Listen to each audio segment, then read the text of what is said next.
Welcome back to Daily DeFi. Today's July 16th of 2021. We'll be discussing the Pulse chain claiming and sacrifice phase, just kind of touching on this. If you guys want, then I can do a detailed video on it moving forward. I have been tracking it. Also very nice, rainy, stormy day here in Warsaw, Poland. Took a little break from Daily DeFi yesterday. But sometimes it's nice to enjoy these, these stormy days. I actually do really enjoy it sometimes to get a nice book, do a little bit of work, and just enjoy kind of the background noise. So Cream Finance, Perpetual Protocol, Maker, those are kind of the three altcoins we'll be touching on today. Besides this interesting article on masterpieces, which this I think it's in this Swiss kind of like art firm basically is allowing it so you can have some sort of tokenized shares, so similar to like what Masterworks does or what the Beeple 20 index does. But I do like this because I think it's a Picasso if I remember correctly. But all those things and more, we always kick things off though with DeFi Pulse and juicy NFTs. So total value locked in is $55.84 billion. Aave dominance is at 15.23%. DeFi Pulse index is down at 276. Let's see this. Yep, Aave, Incidap, Curve, Compound, the typical subjects.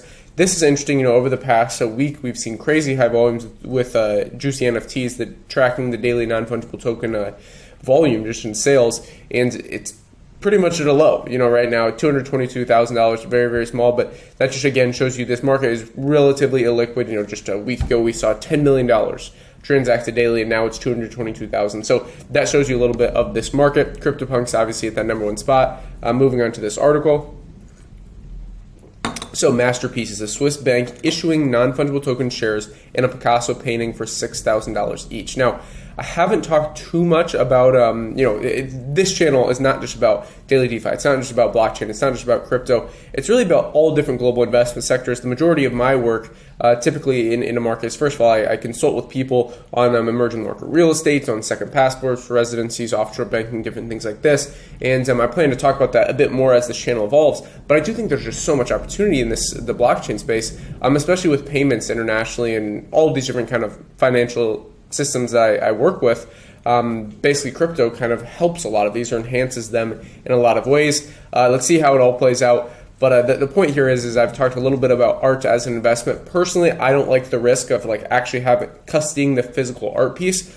The only physical thing that I really like to custody is physical gold and silver.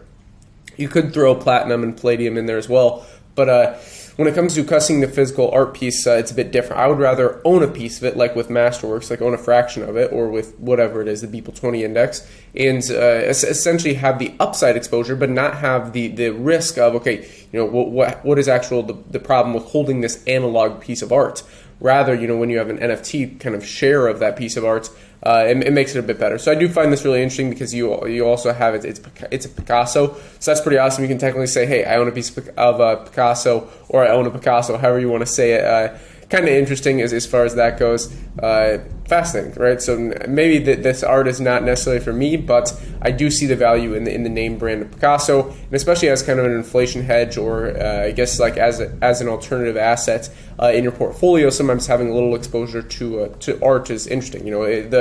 It's most people don't have very much exposure to art. If you're, I would say bottom 90%. Or not even that. I would say if you're not in the 1%, you probably don't have a large exposure to art. But what a lot of people don't know is the ultra wealthy typically have a 5 to 10% exposure to rare arts, right? Kind of as this inflation hedge. Next, Pulse chain. So this is one where, like I said, I can do a deep dive video on it in a separate one. But essentially, Richard Hart, who owns Hex, came out with this whole Pulse chain thing. Basically, it's faster than Ethereum. It's better than Binance. He's talking about all these different things. Hey, I'm not going to necessarily share my opinion. I do have some opinions on this that I might save for a deep dive video. Essentially, what's going on here is if you go to the exactpulsechain.com and open the dApp, you can actually claim some tokens, and then based on this, you have this sacrifice model. So this started, if I remember correctly, just 1 day or 2 days ago. So I think we're on day 3, and it was literally $83 million were sacrificed in here. So you have to take into account, is Richard Hart doing this? Who's doing this? I do think this is going to be interesting to watch. I've been following it kind of in the background. I was a little hesitant to talk about it just because there's so much controversy around Hex, and man, it's almost like this religious aspect where either people love it or hate it. They're either all in or all out. Peter McCormick, who's this kind of, I guess you could say, Bitcoin maximalist, had this interview with Richard Hart, and I thought, honestly, it was a bit pathetic, because Richard Hart is a smart guy. He's made a lot of money in crypto. He's there in the very, very early days. Love him or hate him. Personally, I'm not involved with Hex. I do think what he's doing as far as kind of becoming this like new certificate of deposit is interesting. Again, personally, there's no great tragedy in other people making money. So hey, if Hex does incredible, props to him. But I don't personally like to be involved in something where there's a lot of counterparty risk. I'll just say that. Anyways, here, this is kind of what's going on here with Pulse Chain. You can check it out yourself. If you guys are curious, I can make a deep dive video on it, but I just figured I'd touch on it in the series just kind of as, instead of going over to Decrypt, which is another news article site, figured we'd talk about this. Next, the top NFT tokens. So you can see the majority of these are down on the daily or just sideways, but Maker is not. Maker's up just a little bit. Maker has the market cap of around $2.5 billion. Daily volume of 137 million. We saw that spike up there to it was close to like 6,000. Yeah, 6,000. Now we've returned back down to 22,500. Perpetual protocol PERP, $8.23, up about 7% on the daily, just moving sideways completely. Let's see, market cap $357 million, volume $40 million, pretty low compared to that market cap. Lastly, Cream Finance, ticker symbol CREAM, as the thunder kind of picks up here. We're sitting at $183. We're at around 14% up on the daily. Market cap is $113 million, and volume is $12 million. So that's basically it for today's episode. I just wanted to touch on all these different things. Again, these episodes, I'm shortening them a bit. If you have any questions on anything that we talked about, let me know in the comments down below. Join the Telegram group. That's all for this video. If you enjoyed it, like, subscribe button all, invest global, and until next time.